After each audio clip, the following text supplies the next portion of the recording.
네, 감사합니다. 오늘도 이렇게 예배의 자리에 나오신 우리 모든 성도님들을 진심으로 늘 그렇듯이 환영하고 축복을 합니다. 갑자기 날씨가 많이 추워져가지고요, 그죠?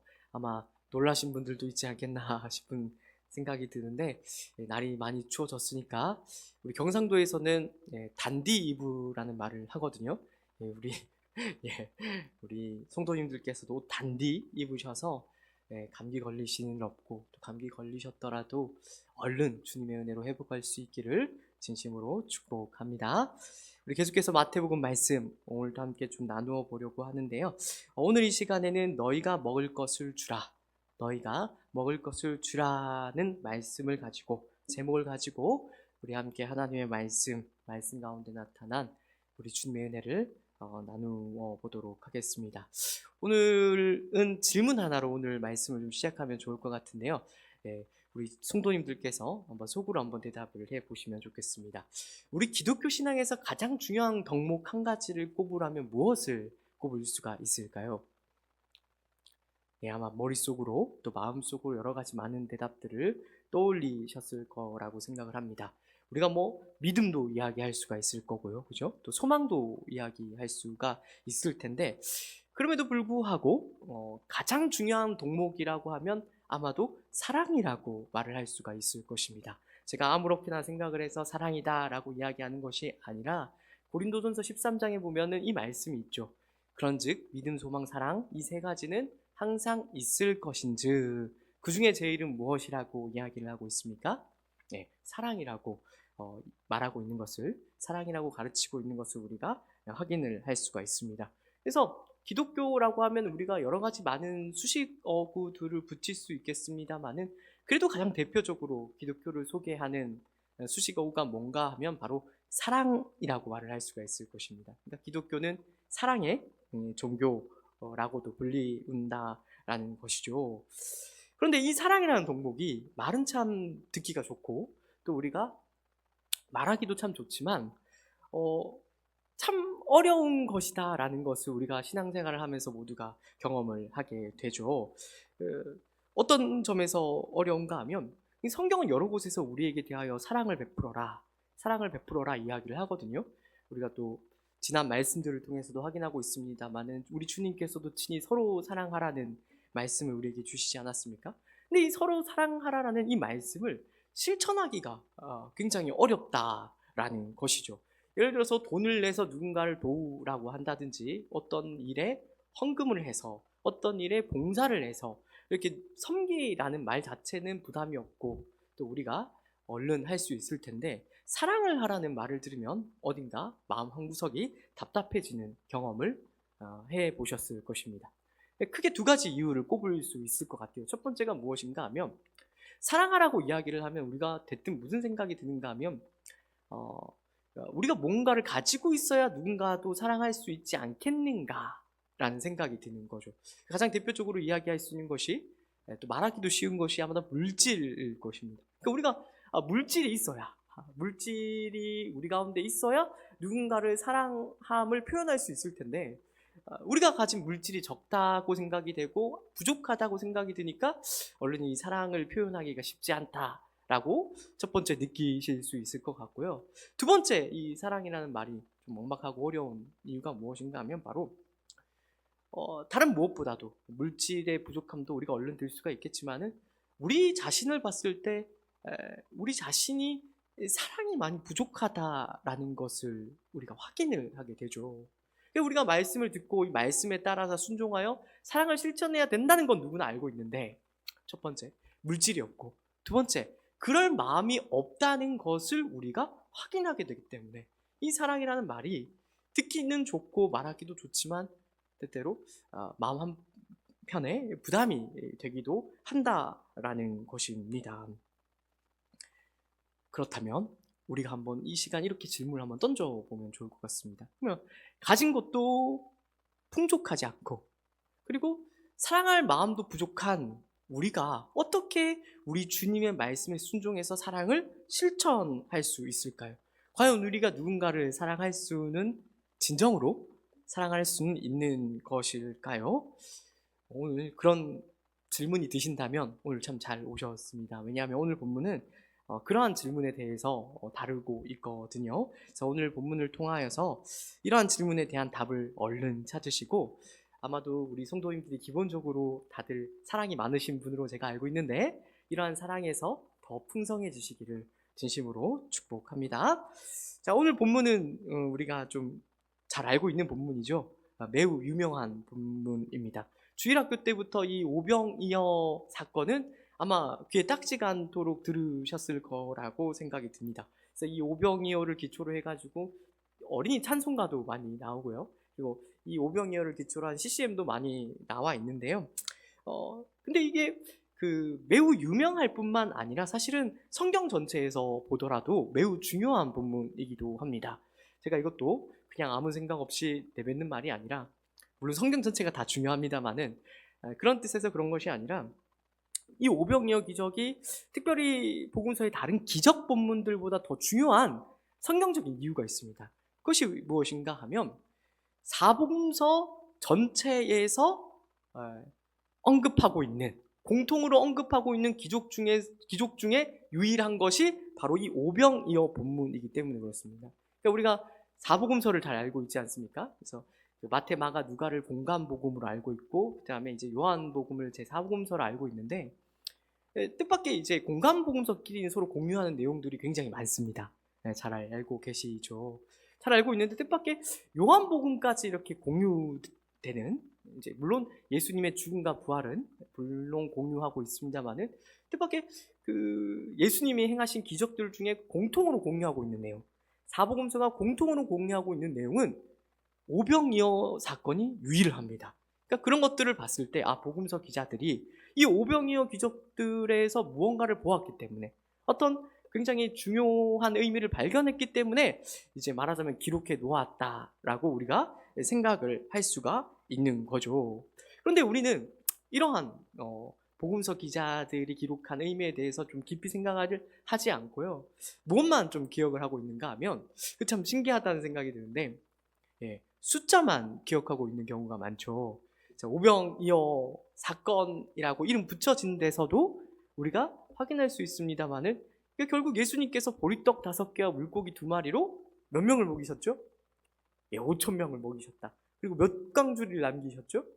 12강주리를 남겼다라는 거. 이건 아마도 이제 다들 잘 알고 계실 것입니다.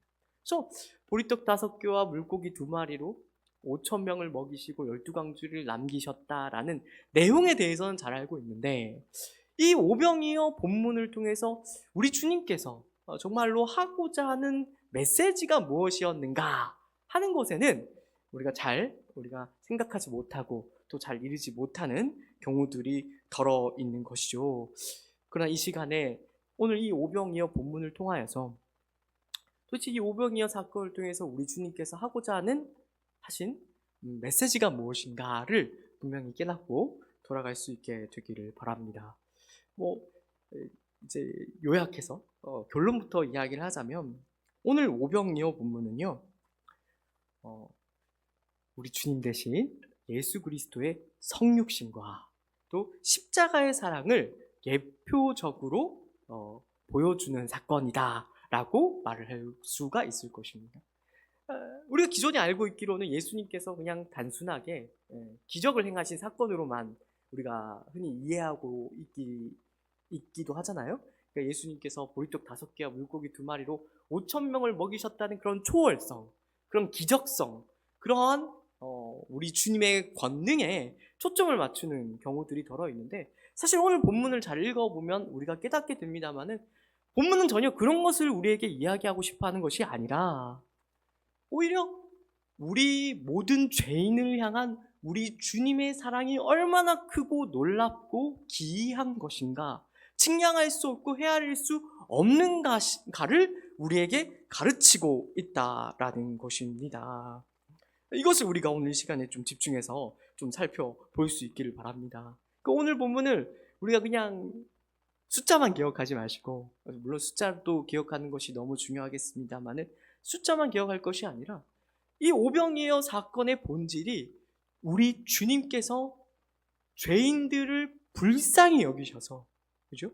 긍휼히 여기셔서 저들의 진정한 필요를 온전히 채워주고자 하셨던 그런 의도에서 이루어진 것임을 우리가 깨달을 수 있어야 된다라는 것입니다. 이것은 비단 여기 5천 명에만 해당되는 것이 아니라 이 성경에 기록되어 있다는 데서 확인되듯이 이 시간 이 자리에 앉아있는 우리 모두에게도 동일하게 적용이 되는 말씀이죠.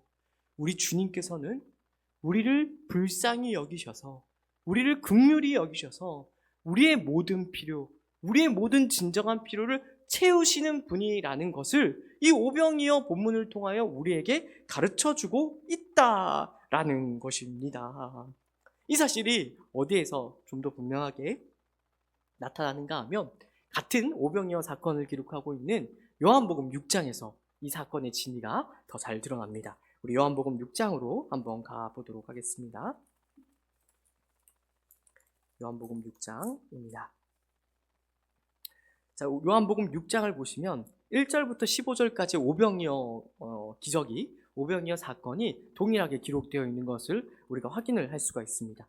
그 오병이어 사건이 일어나고 난 뒤에 예수님께서 이 오병이어 사건을 해설하시는 것을 우리가 22절부터 확인을 할 수가 있습니다. 오병이어 사건을 일으키니까 사람들이 이제 놀랬죠. 아니, 보리떡 5개와 물고기 2마리로 우리 5천 명을 먹이실 수 있단 말이야? 네, 그 당시에 여자와 어린아이는 뺐으니까 15,000명에서 2만 명 정도 먹이셨다라고 우리가 추정을 하거든요. 그러니까 이제 사람들이 놀란 거죠. 아, 이 예수님 쫓아다니면 우리가 밥 굶을 일은 없겠다. 이제 이런 생각이 든 거예요. 그래서 어떻게 했냐면 예수님을 이제 쫓아가기 시작을 한 거죠. 그 엄청난 군중들이, 엄청난 큰 무리들이 예수님을 쫓아와요. 그래서 예수님이 그 사람들에게 이렇게 이야기를 하십니다. 26절에 이렇게 기록이 되어 있습니다. 예수께서 대답하여 이르시되 내가 진실로 진실로 너희에게 이르노니 너희가 나를 찾는 것은 표적을 본 까닭이 아니오 떡을 먹고 배부른 까닭이로다. 이게 무슨 말인가 하면 이런 이야기입니다. 예수님께서 오병이어라는 표적을 행하시지 않았습니까? 근데 이 표적을 잘 생각을 해야 됩니다. 표적은 그 사건 자체의 의미가 있는 것이 아니라 그 사건이 가르치고 있는 것이 따로 있다라는 이야기입니다. 예를 들어서 제가 손가락을 들어서 무언가를 가리키면 손가락을 봐야 됩니까? 아니면 제가 손가락으로 가르치고 있는 것을 보시겠습니까? 당연히 제가 손가락으로 가르치고 있는 부분을 보지 않겠습니까? 근데 이제 말하자면은 예수님께서 저들에게, 예수님을 쫓아온 큰 무리들에게 이렇게 이야기하는 거예요. 내가 너희들에게 오병이어 기적을 행하기는 했지만 너희는 그 오병이어 기적이 담고 있는 진정한 의미를 이해하지 못하고 있다라는 것입니다. 그냥 너희가 지금 나를 따라온 것은 표적을 보고 이해했기 때문이 아니라 그저 배불렀기 때문에, 굶지 않을 수 있었기 때문에 나를 따라왔다라고 이야기를 하고 계신다라는 거죠. 그러면서 이제 그 뒤에 예수님께서 이어서 이제 이렇게 이야기를 하죠. 뭐라고 이야기를 하시는가 하면 35절 말씀에 이렇게 이어서 이야기를 하십니다. 예수께서 이르시되 나는 생명의 떡이니 내게 오는 자는 결코 줄이지 아니할 터이요 나를 믿는 자는 영원히 목마르지 아니하리라 라고 이제 말씀을 하십니다.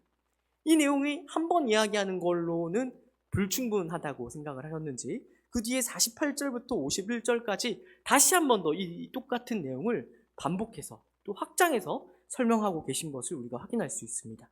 중요한 말씀이니까 48절부터 51절까지 큰 목소리로 한번 읽어보도록 하겠습니다. 내가 곧 생명의 떡이니라. 너희 조상들은 광야에서 만나를 먹었어도 죽었거니와 이는 하늘에서 내려오는 떡이니 사람으로 하여금 먹고 죽지 아니하게 하는 것이니라. 나는 하늘에서 내려온 살아있는 떡이니 사람이 이 떡을 먹으면 영생하리라.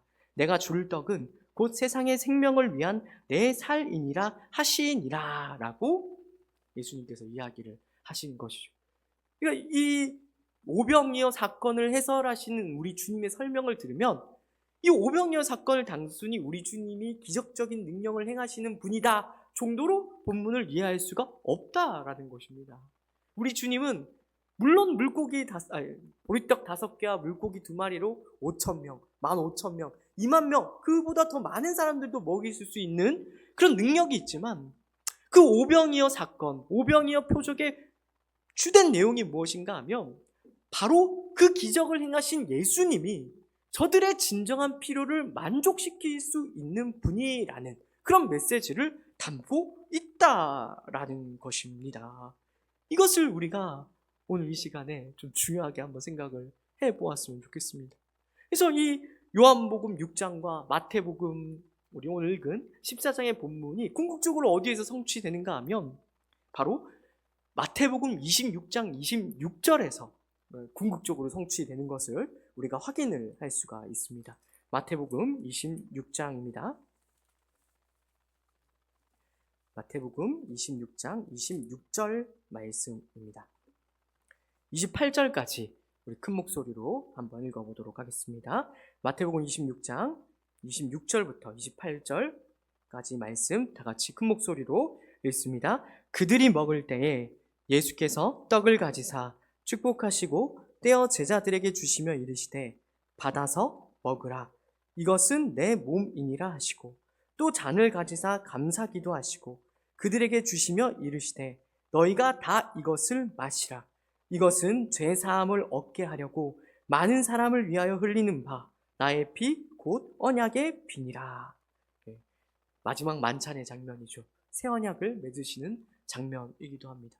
근데 여기서 우리가 오병이어 사건에서 나타났던 똑같은 행동을 우리 주님께서 반복하고 계시는 것을 우리가 확인을 하게 되죠.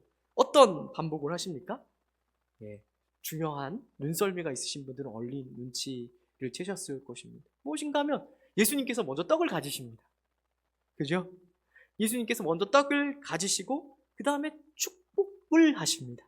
축사 또는 감사 기도를 하십니다. 다 같은 헬라어 단어인데요. 그 다음에 어떻게 하시는가 하면 그 떡을 떼십니다. 그리고 그것을 어떻게 하시죠? 그 떡을 떼어서 제자들에게 주시는 것을 우리가 확인을 할 수가 있죠. 이것이 고린도전서 11장에서도 똑같이 반복이 됩니다. 이 똑같은 네 동사가 반복이 되는 것을 우리가 확인을 할 수가 있는 것이죠. 그래서 다시 한 번 더 오늘 본문으로 돌아와서 궁극적으로 이 모든 본문들, 특히 오병이어 사건이 우리에게 가르치고 있는 바가 무엇인가 하면 바로 우리가 믿는 주 예수님이 무엇보다도 우리를 불쌍히 여기시는 분이라는 것, 무엇보다 우리를 긍휼히 여기시는 분이라는 것, 단순히 불쌍히 여기고 긍휼히 여기시는 정도가 아니라 자기 자신의 모든 것을 내어주시기까지 우리를 사랑하시고 또한 우리 영혼의 진정한 필요를 만족시키는 분이라는 것을 오늘 본문이 우리에게 가르치고 있다라는 것입니다. 여기에서 우리가 시선을 결코 떼서는 안 될 것입니다. 여기 이 본문에서 흥미로운 것이요, 이 본문에서 이 무리가 어떤 무리들인지는 자세하게 설명을 하고 있지는 않습니다. 아마도 어중이 떠중이들이었을 것입니다.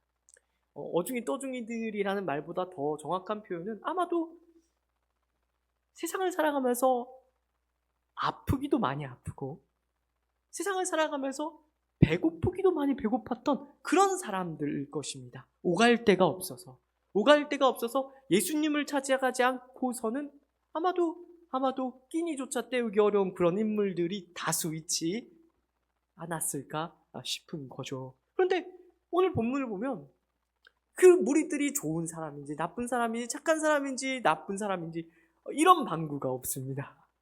어떤 이야기만 있어요? 그냥 예수님께서 저들을, 큰 무리를 그저 불쌍히 여기셨다라고만 기록이 되어 있는 거죠. 그래서 그들을 불쌍히 여기셔서 어떻게 하시는가 하면 제자들을 부르시고 저들에게 먹을 것을 주라고 명령하십니다. 그래서 제자들이 가지고 있는, 요한복음에 따르면 어린아이가 도시락을 가지고 왔죠. 그 도시락을 가지고서 5,000명을 먹이는 놀라운 기적을 베푸신다는 것입니다. 말하자면 기적의 초월성에 우리가 집중해야 되는 것이 아니라 그 예수님이 얼마나 우리를 사랑하시기에 우리가 어떤 사람인지는 묻지도 따지지도 않으시고 그저 사랑으로 저들을 섬기셨는가, 저들을 얼마나 불쌍히 여기시고 긍휼히 여기셨기에 저들의 모든 필요를 만족시키는가를 우리가 볼 수 있어야 된다라는 것이죠. 이것이 꼭 오늘 우리에게도 동일하게 적용이 되죠. 우리가 이 자리에 앉아 있는 것, 우리가 예수 그리스도를 알게 된 것, 우리가 예수 그리스도를 믿게 된 것, 그리고 그 믿음으로 말미암아 구원을 받게 된 것. 이것이 이 오병이어 본문에서도 그대로 나타나는 것이지 않습니까? 저들이 어떤 무리인지 묻지도 따지지 않으시고 그저 불쌍히 여겨서 저들을 먹이신 것과 같이 우리 주님께서는 우리가 어떤 사람인지 묻지도 따지지도 않으십니다. 그죠? 우리가 비록 전적으로 부패하고 타락한 죄인이라 할지라도 우리 주님께서는 괜찮다고 하십니다. 그런 우리를 위하여 기꺼이 자신의 모든 것을 내어주겠노라고 하십니다. 말씀으로만, 말로만 그런 것이 아니라 실제로 십자가에 못 박혀 죽으시죠. 그렇게 하심으로 말미암아 우리 모두를 구원하셨다라는 것. 그리고 죽으신 이후에도 3일 만에 다시 부활하셔서 저 하늘에서 우리를 지키시고 보호하고 계신다는 것. 그것이 우리 신앙의 가장 굵직한 내용이지 않겠습니까? 이 우리를 사랑하시되 끝까지 사랑하시는 그분의 사랑을 우리가 이 오병이어 본문에서 무엇보다 가장 중요하게 읽어낼 수 있어야 되는 것이죠. 이는 분명히 앞에서 우리가 지난 시간에 다루었던 헤롯 안티파스의 잔치와 비교된다는 것을 볼 수 있어야 됩니다. 마태가 예수님의 이 오병이어 사건을 헤롯 안티파스의 바로 이전 본문인 헤롯 안티파스의 잔치 사건 바로 뒤에 배치해 놓은 것은 결코 우연이 아닙니다. 헤롯 안티파스의 잔치는 어떤 잔치였죠? 예, 아주 호화롭고 사치스러운 잔치였다라는 것을 알고 있습니다.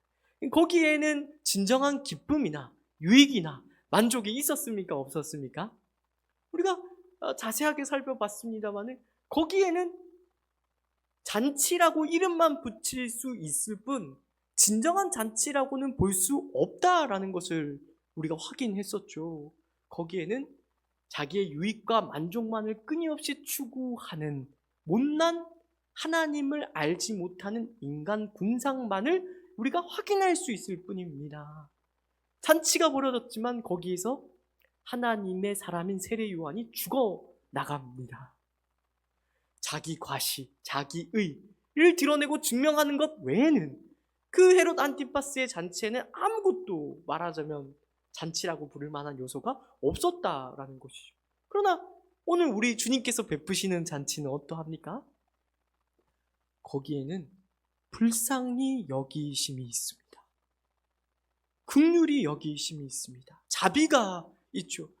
우리 한 사람 한 사람을 아시고 우리 한 사람 한 사람의 이름을 부르시고 저들의 상황에 저들의 환경에 깊이 공감하시며 저들의 필요를 채우고자 하시는 진정한 왕의 모습을 우리가 오늘 이 오병이어의 사건을 통하여서 확인하게 된다라는 것입니다.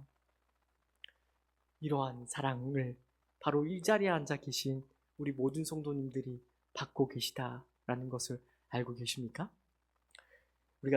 제가 이제 신학교에 들어가면요, 이제 우리가 기독교에 대해서도 신학에 대해서 이제 깊이 있게 배우지만 다른 종교에 대해서도 배웁니다. 세계 문화와 다른 종교라는 이런 과목을 제가 배웠던 기억이 있는데 그때 이제 짧게 깊이 공부하진 않았지만 다른 종교와 기독교의 차이가 어디에 있는가를 공부해 본 적이 있습니다. 우리가 세상 사람들이 봤을 때는 기독교도 그냥 여러 종교 중에 하나라고 생각이 되는데 기독교와 다른 종교를 분명하게 구별 짓는 중요한 내용이 하나가 있습니다. 혹시 그것이 무엇인지 아십니까? 사실 너무 많아가지고요. 그죠? 너무 많아가지고 우리가 이러저러한 많은 것들을 이야기할 수 있겠습니다만 가장 본질적인 내용이 무엇인가 하면 세상의 모든 다른 종교들은 전부 다 인간이 신을 찾아갑니다. 그죠? 인간이 먼저 신을 찾아가서 그 신에게 소원을 빕니다. 그 소원을 빌고 그 신에게 지극정성으로 어떤 행위를 드러내 보이죠. 그렇게 그 행위를 통하여서 그 신을 감동시키면 이제 소원이 이루어지는 그런 것이 모든 종교의 기본 패턴이라고 말을 할 수가 있을 것입니다. 제가 거칠게 요약을 했는데 아마 그렇게 말을 할 수가 있을 것입니다. 그런데 우리 기독교는 그런 다른 종교들과 전혀 다르다는 것을 분명히 확인하셔야 합니다. 기독교는요, 하나님이 인간을 먼저 찾아오십니다. 인간은 전적으로 타락하고 부패한 죄인이라서 가만히 내버려두면 주님을 먼저 찾아오지 않죠. 죽었다 깨어나도 결단코 주님을 먼저 찾아가 나 좀 구원해 주십시오 말할 수 없다라는 그런 우리 인간 존재의 현실을 우리는 분명하게 깨달아야 됩니다. 그런데 우리가 어떻게 예수를 알게 되었다고요? 내가 먼저 예수를 알겠다고 결단했기 때문에 알게 된 것이 아니라, 내가 예수를 믿겠다고 결단했기 때문에 예수를 알고 믿게 된 것이 아니라, 그 뒤에 우리 주님께서 섭리하셔서 우리를 예수를 알고 믿도록 등 떠밀고 계셨다라는 것을 아셔야 합니다. 성령이 우리에게 그것을 말해주고 있는 것이죠. 우리가 그렇게 그 놀라운 측량할 수 없는 은혜로 말미암아, 먼저 찾아오시는 그 은혜로 말미암아 우리가 이런 놀라운 복을 받아 누리고 있다라는 것입니다. 그래서 조금 이제 어떤 의미에서 조금 위험할 수 있는 표현이지만, 이런 어떤 신학자가 이런 말을 했다고 해요. 기독교의 하나님은 사람에게 비시는 하나님이다. 아니, 보통 다른 종교들은 인간이 하나님께 찾아가 하나님께 빌지 않습니까? 근데 아니다라는 거예요. 조금 잘못 오해될 수도 있습니다만 조심히 이해할 수 있기를 바랍니다. 근데 기독교는 그런 게 아니라 이런 특징이 있다는 거죠. 인간이 먼저 하나님을 찾아가는 것이 아니라 하나님이 인간을 먼저 찾아오셔서, 그리고 찾아오셔서 구원하실 뿐만 아니라 그런 인간에게 비신대요. 왜 빌까요? 왜 비신다라고 표현을 할 수가 있는 걸까요? 그 답을 우리 모두는 이 세상을 살아가면서 경험하여 알 것입니다. 왜 그런가 하면 사랑하기 때문이죠. 호세아서를 한번 좀 찾아가 볼까요? 호세아서 6장 4절 말씀입니다. 호세아서 6장 4절 말씀. 구약 1261페이지 어간이 되겠습니다.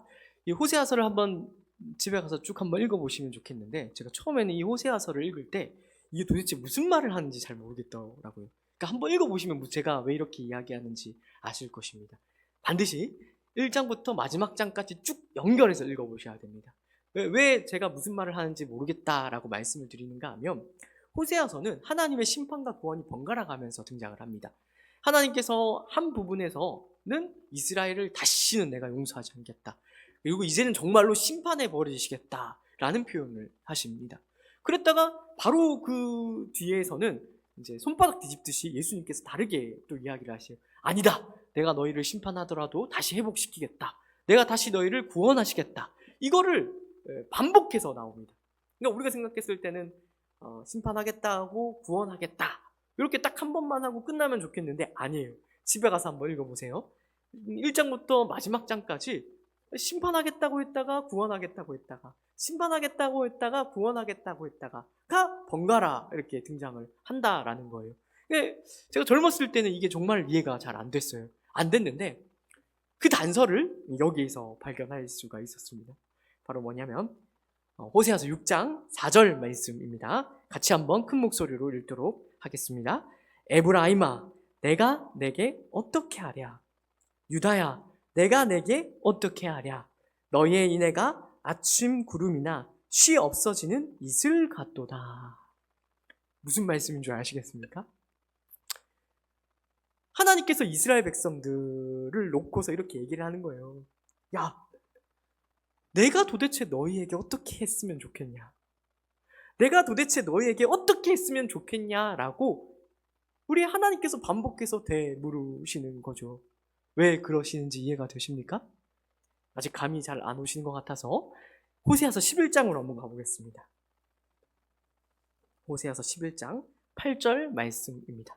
호세아서 11장 8절 말씀 다 같이 큰 목소리로 읽겠습니다.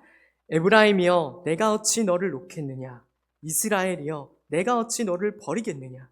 내가 어찌 너를 아드마같이 놓겠느냐? 어찌 너를 스모임같이 두겠느냐? 내 마음이 내 속에서 돌이키어 나의 긍휼이 온전히 불붙듯 하도다. 이제는 감이 오십니까? 에브라임아, 내가 내게 어떻게 하라? 이스라엘아, 내가 내게 어떻게 하랴. 그런데 그 뒤에서 이것을 하나님께서는 또 다르게 이렇게 표현하십니다. 에브라임이여, 내가 어찌 너를 놓겠느냐. 이스라엘이여, 내가 어찌 너를 놓겠느냐. 내가 어찌 너를 아드마와 스보임같이 두겠느냐. 내 마음이 내 속에서 돌이키어 나의 국률이 무엇과 같이 하다고 되어 있습니까? 나의 국률이 불붙듯 하도다 라고 기록이 되어 있는 거죠. 이것이 예레미야 31장에서는 더 직접적으로 이렇게 표현이 되어 있어요. 제가 예레미야 31장은 얘기를 안 하려고 했는데 한번 찾아보겠습니다. 예레미야 31장입니다. 예레미야 31장 20절 말씀인데 구약 1101페이지입니다. 다 같이 한 목소리로 읽습니다. 에브라임은 나의 사랑하는 아들, 기뻐하는 자식이 아니냐. 내가 그를 책망하여 말할 때마다 깊이 생각하노라. 그러므로 그를 위하여 내 창자가 들끓으니 내가 반드시 그를 불쌍히 여기리라. 여호와의 말씀이니라.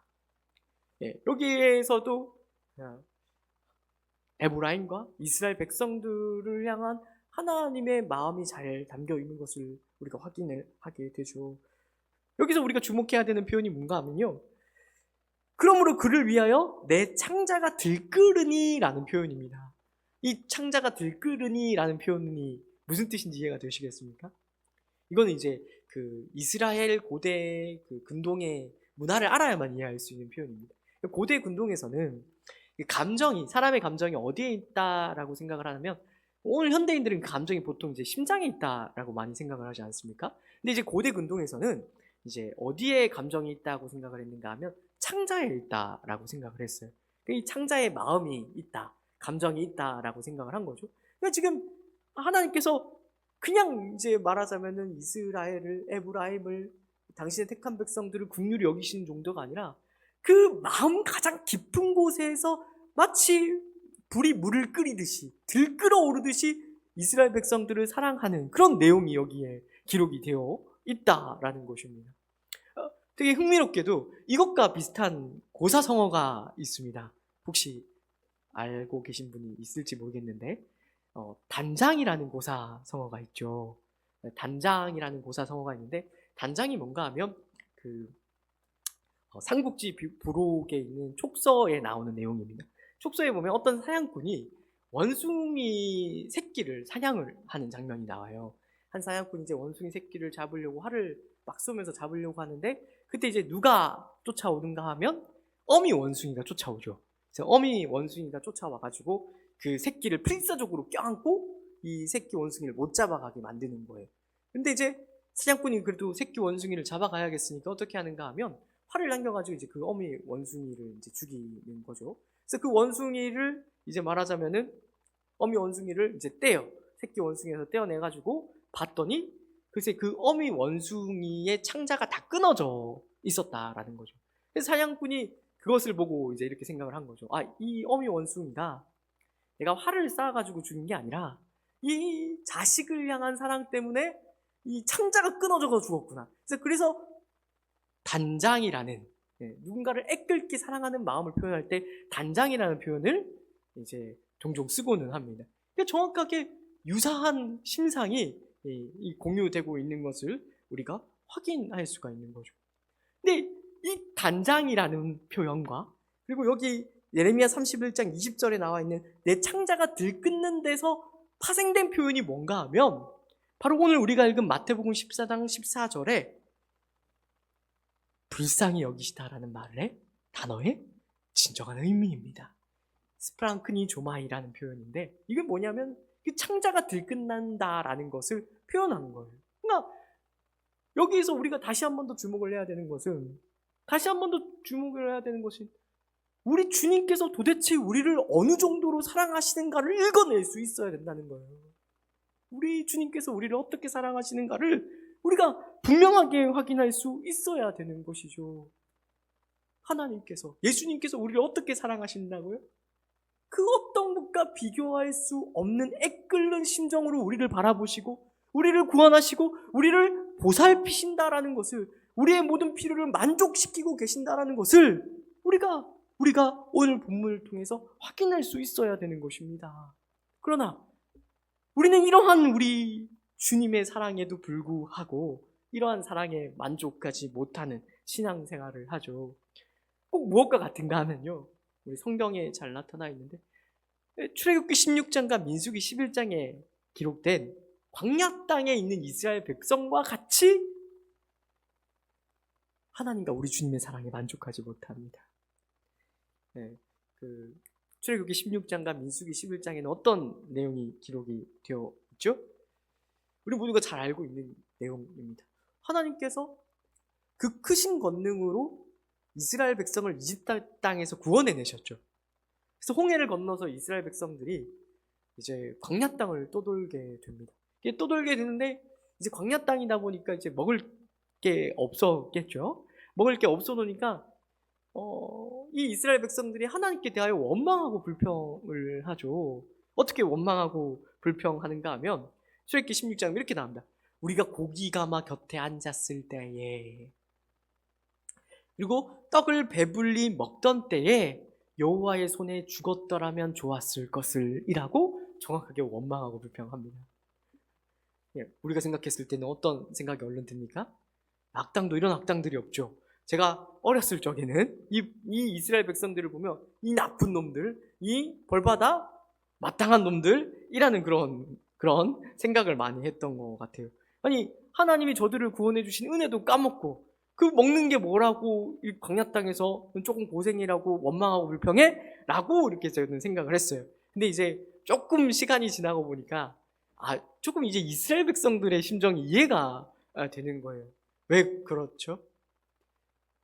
제가 이제 애를 둘 낳아놓고 보니까 이 먹고 사는 문제가 사실 우리가 쉽게 얘기할 수 있는 것은 아니다라는 것을 깨닫게 되었기 때문이 아닌가 하는 그런 생각이 듭니다.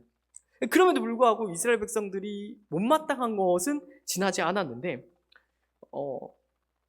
그럼에도 불구하고 하나님께서 그런 이스라엘 백성들, 원망하고 불평한 이스라엘 백성들에게 만나와 메추라기를 보내시잖아요. 그죠? 만나와 메추라기를 보내시는데 그걸 먹고 이제 배부릅니다. 아침에는 만나를 먹고 저녁에는 메추라기 고기를 먹고 그렇게 배부르는데 이 이스라엘 백성들이 거기에 만족을 합니까? 안 합니까? 우리가 잘 확인하고 있습니다만 이 악당 같은 이스라엘 백성들이 거기에 또 만족을 못합니다. 그래서 어떻게 이야기를 하는가 하면 저는 이 참 성경에 우리가 주목되지 않은 명문이라고 생각이 되는데 민수기 11장 5절 6절에 가면 이렇게 이스라엘 백성이 또 원망을 해요. 만나로는 만족을 못하니까 어떻게 이야기를 하는가 하면 우리가 애굽에 있을 때에는 값없이 생선과 오이와 참외와 부추와 파와 마늘들을 먹은 것이 생각나거늘 이제는 우리의 기력이 다하여 이 만나 외에는 보이는 것이 아무것도 없도다 하니 라고 이스라엘 백성들이 이야기를 하는 거예요. 배고프다고 그래서 먹을 게 없다고 그래서 하나님이 만나와 메추라기를 주셨는데 거기에 만족을 했다고요? 못했다고요?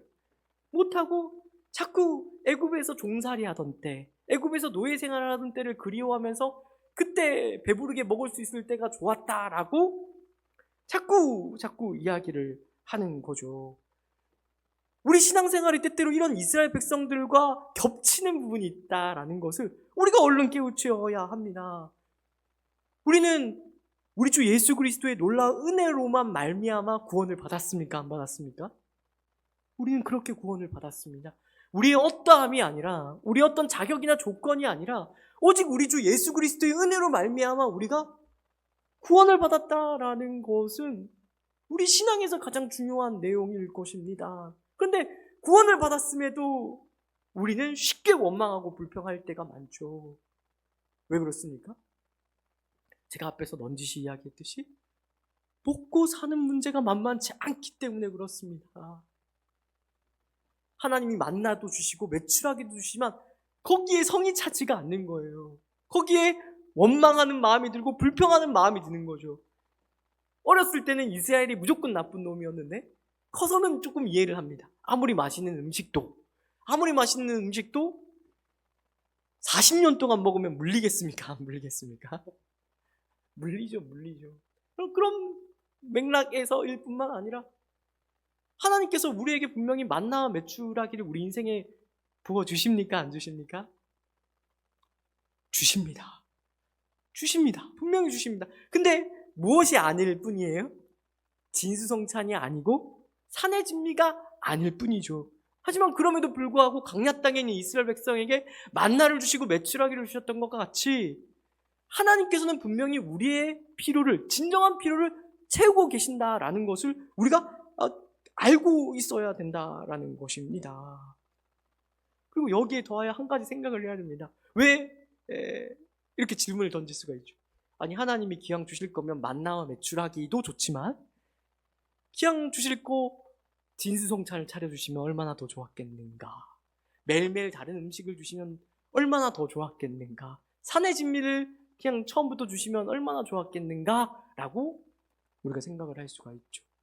그러나 기억을 해야 될 것, 우리가 놓치지 말아야 될 것, 왜 하나님께서 만나와 메추라기만 주셨는지를 우리가 생각할 수 있어야 됩니다. 왜 하나님께서 그렇게만 하셨을까요? 성경은 거기에 대하여 뭐라고 이야기를 하고 있는가 하면 만나와 메추라기만 주신 목적이, 이유가 있었대요. 그 목적과 이유가 무엇일까요? 신명기 8장에서 우리가 그 답을 찾을 수가 있습니다. 신명기 8장입니다.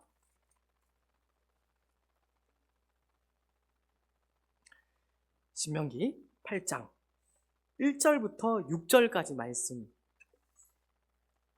조금 길지만 1절부터 10절까지 한번 읽어볼까요? 신명기 8장 1절부터 10절까지 말씀, 하나님의 마음을 우리 생각하며 한번 읽어봤으면 좋겠습니다. 내가 오늘 명하는 모든 명령을 너희는 지켜 행하라. 그리하면 너희가 살고 번성하고 여호와께서 너희의 조상들에게 맹세하신 땅에 들어가서 그것을 차지하리라. 내 하나님 여호와께서 이 40년 동안에 내게 광야길을 걷게 하신 것을 기억하라. 이는 너를 낮추시며 너를 시험하사 내 마음이 어떠한지 그 명령을 지키는지 지키지 않는지 알려 하심이라. 너를 낮추시며 너를 줄이게 하시며 또 너도 알지 못하며 내 조상들도 알지 못하던 만나를 내게 먹이신 것은 사람이 떡으로만 사는 것이 아니요 여호와의 입에서 나오는 모든 말씀으로 사는 줄을 내가 알게 하려 하심이니라. 이 40년 동안에 내 의복이 헤어지지 아니하였고 내 발이 부르트지 아니하였느니라. 너는 사람이 그 아들을 징계함 같이 내 하나님 여호와께서 너를 징계하시는 줄 마음에 생각하고 내 하나님 여호와의 명령을 지켜 그의 길을 따라가며 그를 경외할지니라. 내 하나님 여호와께서 너를 아름다운 땅에 이르게 하시나니 그것은 골짜기든지 산지든지 시내와 분청과 샘이 흐르고 밀과 보리의 소산지요 포도와 무화과와 석류와 감람나무와 꿀의 소산지라. 내가 먹을 것에 모자람이 없고 내게 아무 부족함이 없는 땅이며 그 땅의 돌은 철이요 산에서는 동을 캘 것이라. 내가 먹어서 배부르고 내 하나님 여호와께서 옥토를 내게 주셨으므로 말미암아 그를 찬송하리라. 아멘. 신명기 8장이 뭐라고 이야기를 하고 있는 거예요? 왜 하나님께서 광야 땅에서 이스라엘 백성들을 굶주리게 하셨다고요? 여러 가지 이런 자구적인 표현들을 다 들고 나와서 대답을 할 수가 있겠습니다만은 이렇게 요약할 수가 있습니다. 하나님께서 이스라엘 백성으로 하여금 광야 땅에서 고생시키신 것은 사랑하셨기 때문이랍니다. 근데 그냥 사랑하셨기 때문이 아니라 아들과 같이 사랑하셨기 때문에 고생시키셨답니다. 왜요? 왜 아들과 같이 사랑하시는데 왜 고생을 시키십니까? 5절 말씀에 나와 있듯이 하나님께서는 우리를 자녀 삼으셔서 우리를 기르기를 원하신다라는 것을 우리는 어느 한순간도 잊어서는 안 될 것입니다. 예수를 믿는 신앙은 단지 예수를 믿어 천국 가는 정도가 아니다라는 것을 우리가 얼른 깨우쳐야죠. 아닙니다. 그것보다 더 크다는 것을 확인해야 됩니다. 예수를 믿는다는 것은 우리가 이 땅에서부터 하나님의 사랑받는 자녀로 살아간다라는 것. 그래서 아버지가 없고 부모가 없는 세상 사람들과는 전혀 다른 인생을 살 수 있다는 것이 우리 기독교 신앙의 중요한 내용이라는 것을 얼른 깨우칠 수 있어야 하죠. 하나님은 예수 그리스도 안에서 우리의 아버지가 되십니다. 우리를 키우기를 원하십니다. 우리를 너무너무 사랑하셔서 그런 광야의 고생길도 허락하셨대요. 그 공약길을 고생시키심으로 말미암아 우리를 훈련시키시고 연단시키셔서 하나님의 사랑받는 자녀다운 모습으로 온전히 빚어내고자 하셨다라는 것입니다. 정답이 되십니까? 우리를 너무 사랑하셨답니다. 우리를 너무너무 사랑하셨답니다. 그래서 그 사랑으로 말미암아 지금 우리의 인생길이 펼쳐지고 있다라는 것을 우리는 꼭 기억할 수 있어야 할 것입니다. 우리가 바라는 것들, 그것은 언제 이루어집니까? 광야 땅에서 만약에 하나님이 목적하신 곳이 광야 땅이었다면 고생하는 게 말이 안 됩니다. 그죠? 근데 이스라엘 백성들은 지금 하나님의 약속하신 땅으로 가는 과정 가운데 있죠. 광야 땅에서는 그 나라에 들어가기에 합당한 자로 훈련받는 기간이기 때문에 하나님께서 말하자면은 만나와 메추라기만 허락하시는 거죠. 굶주리게 하시는 일들도 있는 거고. 똑같이 오늘날 우리 신앙생활도 생각해 볼 수가 있죠. 우리가 만약에 기독교 신앙에서 허락된 복이 이 세상뿐이라면 사도 바울이 이야기했던 것과 같이 우리는 이 세상에서 가장 불쌍한 자일 것입니다. 그러나 성경이 약속하고 있는 것은 우리의 진정한 복이 이 땅에 그치지 않는다라고 이야기를 하죠.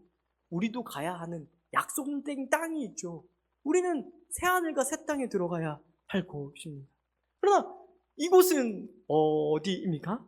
이곳은 약속된 새하늘과 새 땅이 아니라 그 나라에 들어가기에 앞서 광야 땅과 같은 곳이라는 것을 우리는 얼른 깨우칠 수 있어야 되죠.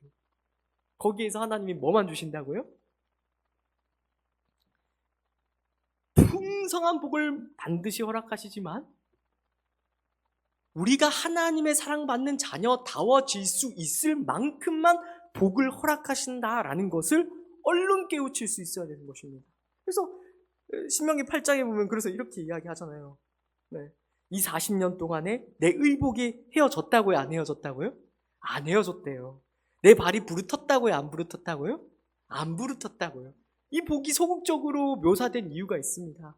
그 뒤에 7절과 10절과는 달리 이 복이 소극적으로 표현된 것은 광야 땅에서는 받아야 하는 훈련이 있기 때문인 거죠. 우리가 새하늘과 새 땅인 저 하나님의 나라, 완전한 새 하나님의 나라에 들어가기 전에도 마찬가지로 우리에게 대하여 그렇게 이야기하신다는 것은, 그런 복을 우리에게 허락하신다라는 것을 우리는 얼른 깨우칠 수 있어야 될 것입니다. 우리는 이 만나와는 비교는 안 되는 예수 그리스도라는 생명의 떡을 받아 먹고 있다는 거 다들 알고 계시죠? 예수님께서 친히 우리의 떡이 되시고 우리의 잔이 되셨습니다. 우리를 위하여 자신의 몸을 내어주시고 자신의 피를 내어주셨습니다. 그렇게까지 우리를 사랑하셨어요. 그렇게 사랑하신 예수님께서 우리에게 대하여 이런 현실을 자꾸 좋은 것만 떠올리지 마시고 지금 우리가 오늘이 아니라 지나온 모든 시간들을 다 포함하는 그런 현실을 우리에게 허락하고 계신다라는 것을 아셔야 됩니다. 거기에서 우리가 뭘 해야 된다고요? 고민해야 된다고요. 분별해야 된다고요. 생각해야 된다고요. 내가 하나님의 그 애끓는 사랑, 도저히 형언할 수 없고 측량할 수 없고 헤아릴 수 없는 사랑을 받는 자로서 어떻게 자라나갈 것인가를 고민할 수 있어야 된다라는 것입니다. 여기는 광야 땅입니다. 물론 우리가 새하늘과 새 땅에 가면은 우리는 진정한 기쁨과 만족을 누릴 것입니다. 그러나 지금은 광야 땅입니다. 여기에서는 우리가 훈련을 받아야 됩니다. 연습을 하셔야 됩니다. 하나님의 사람다워질 수 있는 그런 분별력을 우리가 길러낼 수 있어야 된다라는 것이죠. 이 땅에서 우리가 가장 먼저 무엇을 해야겠습니까? 여러 가지 많은 것들을 이야기할 수 있겠지만 오늘 이 시간에는 여기만 딱 집중을 했으면 좋겠어요. 오늘 본문에서, 우리가 읽은 마태복음 본문에서 우리 주님이 이야기하셨듯 너희가 먹을 것을 주라 라는 우리 주님 말씀에 순종할 수 있게 되기를 진심으로 축복합니다. 이런 말씀 들으면 우리가 얼른 어떤 생각이 들어요? 아니, 내가 먹을 것도 없는데 누가 누구를 나누어 주라는 이야기입니까? 이런 생각이 드시죠? 권사님씩 웃고 계시는데 이런 생각이 드시죠? 근데 이 오병이어 사건에서 제자들도 똑같은 생각을 했을 거예요. 아니, 이 5천 명의 무리들을 먹이려면 당시에 200데나리온이 필요했는데 200데나리온은 8개월치 봉급입니다. 한 노동자가 8개월 동안 일해야만 벌 수 있는 금액이 200데나리온입니다. 아니, 200데나리온도 없는데 어떻게 이 사람들을 먹이라는 말입니까? 근데 이 제자들이 결국에 먹을 것을 나누어 주죠. 무엇으로 나누어 줍니까? 우리 주님의 긍휼하심으로부터 비롯된 사랑으로 만들어진 보리떡과 물고기를 나누는 것을 우리가 확인을 하게 됩니다. 요컨대 이렇게 이야기할 수 있죠. 우리가 주님께 받은 사랑을 나누어 주라는 이야기입니다. 우리를 향한 그 주님의 사랑에 우리도 동참하여 그 사랑을 받는 자로서 그 사랑을 나누어 주는 자가 되라는 것이죠. 그러니까 우리는 가진 것이 없다라고 말을 할 수가 없다라는 거예요. 우리는 사랑이 없다라고 말할 수가 없다라는 거예요. 왜 그렇습니까? 세상은 이렇게 이야기할 수 있죠. 세상은 자기가 가지고 있는 것들을 나누는 것을 이야기하면 꼭 물질만을 생각을 합니다. 그러나 성경이 이야기하고 기독교가 이야기하는 나눔이라는 것은 물질에 포함되는 것이, 물질만 이야기하는 것이 아니라 우리 주님의 사랑이라는 것을 우리가 기억할 수 있어야 됩니다. 우리가 주님으로부터 그 놀라운 사랑을 받고 있기 때문에 그 사랑을 아는 자로서 그 사랑을 나누어 주라는 거죠. 물질이 중요합니까? 안 중요합니까? 중요하죠. 어떻게 안 중요하다고 이야기하겠습니까? 그러나 우리가 세상을 볼 때 물질이 모든 것의 정답이 됩니까? 되지 않습니까? 물질이 모든 것의 정답이 되지 않는다는 것을 얼른 확인하셔야 됩니다. 그것이 아니라 예수 그리스도 안에 주어진 그 넉넉한 사랑을 받아 누리는 자로서 누군가를 이해하고 누군가를 용서하고 누군가를 품어주고 누군가를 따뜻하게 격려하고 안아줄 수 있는 것, 그것은 오직 예수를 믿는 우리 안에서만 허락된 것이라는 것을 우리는 확인할 수가 있어야 되는 것이죠. 그런 의미에서 우리는 가진 것이 없는 자가 아니다라는 거예요. 고린도후서에서 분명히 이렇게 이야기를 하죠. 우리 주 예수 그리스도의 은혜를 너희가 알거니와 부요하신 이로써 너희를 위하여 가난하게 되심은 그의 가난함으로 말미암아 너희를 부요하게 하려 함이라. 우리는 부요한 자입니다. 세상 사람들이 손가락질하면 너희는 가진 게 없는 자야, 너희는 가난한 자야 라고 할지 모르겠지만 성경은 우리에게 분명히 이야기합니다. 아니랍니다. 우리는 부요한 자랍니다. 무엇이에요? 우리 주 예수 그리스도의 은혜예요. 그렇다면 우리가 이제는 결단해야 됩니다. 우리 주님의 너희가 먹을 것을 주라는 그 음성에 이제는 우리가 응답할 수 있어야 되는 것이죠. 그 우리 주 예수 그리스도의 은혜를 나누어 주어야 된다고. 이것은 우리가 전도를 통해서도 표현할 수가 있겠죠. 전도를 통해서도 나누어 줄 수 있지만 더 크게는 우리 주 예수 그리스도의 사랑을 직접 일상에서 실천하는 것으로 나타낼 수 있을 것입니다. 우리 주님과 같이 넉넉히 내어주는 분들이 될 수 있기를 바랍니다. 세상 사람들은 다들 안 죽으려고 그러잖아요. 세상 사람들은 자기 유익과 만족을 위해서 남의 것을 빼앗아야만 하는 그런 삶을 살 수밖에 없는 자들이잖아요. 우리가 이전 본문에서 보았듯이 결국엔 정도의 차이만 있을 뿐이지 전부 다 헤롯 안티파스와 같은 길을 살아갈 것입니다. 그러나 우리는 전혀 다른 길로 부름받고 있다는 것을 기억해 주십시오. 이제는 우리 주님의 말씀, 너희가 먹을 것을 나누어 주라는 그 주님의 말씀에 순종하여서 부요한 자로서 우리 주님의 은혜를 넉넉하게 나누어 줄 수 있기를. 그래서 부요한 자답게 우리 하나님과 우리 하나님 아버지와 우리 주 예수 그리스도의 사랑을 정말 분에 넘치게 받아 누리는 자답게 나누어 줄 수 있는, 여러분들의 품을 내어줄 수 있는 넉넉한 자들이 될 수 있기를 진심으로 축복합니다. 기도하겠습니다. 사랑과 은혜가 많으신 하나님 아버지 은혜를 감사합니다. 오늘 말씀을 통하여서 우리가 다시 한 번 더 하나님 아버지와 우리 주 예수 그리스도로부터 정말 얼마나 크고 놀라운 사랑을 받고 누리는지를 확인합니다. 우리가 그 사랑에 시선을 두게 하옵소서. 내가 가지지 못한 것, 내가 소유하지 못하고 있는 것, 세상을 시선을 두는 것이 아니라 우리 주 예수 그리스도 안에서 하나님이 얼마나 놀라운 사랑을 우리에게 부어주셨는가를 바라보게 하여 주옵소서. 그리하여 이 광야 땅과 같은 곳에서, 이 나그네와 같은 이 땅에서 우리가 해야 되는 것이 무엇인지를 분명히 이제는 깨달아 알게 하여 주옵소서. 하나님 사랑에 부끄러운 자가 되지 않기를 원합니다. 하나님의 사랑에 부끄럽지 않은 자로 살아가는 것이 얼마나 크고 놀라운 기회요, 특권이요, 명예이요, 그리고 큰 복인지를 이제는 우리가 분명히 깨달아 알아 그 삶을 살아낼 수 있게 되기를 원합니다. 우리에게 더 큰 은혜를 허락하여 주셔서 이 거친 세상 가운데 참으로 빛과 소금으로서 그 누구보다 아름답고 영광스러운 주님의 자녀로 매일을 살아내어 잘 훈련받고 하나님 나라 이르는 우리 모두가 되게 하여 주옵소서. 우리 주 예수 그리스도의 이름으로 기도드립니다. 아멘. 지금은 우리 주 예수 그리스도의 은혜와 하나님 아버지의 놀라우신 사랑하심과 성령 하나님의 위로 인도 교통 충만하심의 역사가 이제로부터 하나님 아버지의 사랑받는 자녀로서 그 사랑에 부끄럽지 않기로 결단하는 우리 주 예수 그리스도의 말씀에 순종하여 먹을 것을 이제는 나누어 주기로 결단하는 모든 주의 부요한 자들을 위해 이제로부터 영원까지 함께 있을지어다. 아멘.